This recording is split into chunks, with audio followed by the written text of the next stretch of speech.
Hello everyone, সবাইকে জানাই শুভ মহাষ্টমীর অনেক শুভেচ্ছা। আশা করি তোমাদের পুজো খুব ভালো কাটছে। আমার তো বেশ কাটছে। আমরা সপ্তমীর দিন বেরিয়েছিলাম ঠাকুর দেখতে, আর ডিনার সারার জন্য চলে গিয়েছিলাম হাউস অফ রয়্যালসে। যদিও অনেকটা রাত হয়ে গিয়েছিল, তার জন্য বেশিরভাগটা হয়তো ফাঁকাই ছিল।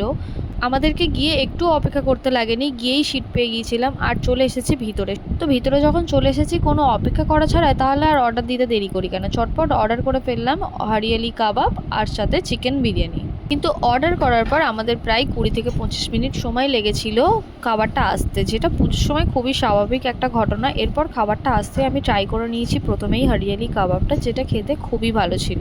তো কাবাব শেষ করতে না করতেই চলে এসেছিলো আমাদের চিকেন বিরিয়ানি। চিকেন বিরিয়ানিটা দেখতে তো খুবই ভালো লাগছিল, তবে মনে হচ্ছিল দেখে বিরিয়ানিটা যেন সবে তৈরি করে আনা হয়েছে। বেশ গরম ছিল আর টেস্টটাও সেরকম ভালো ছিল না।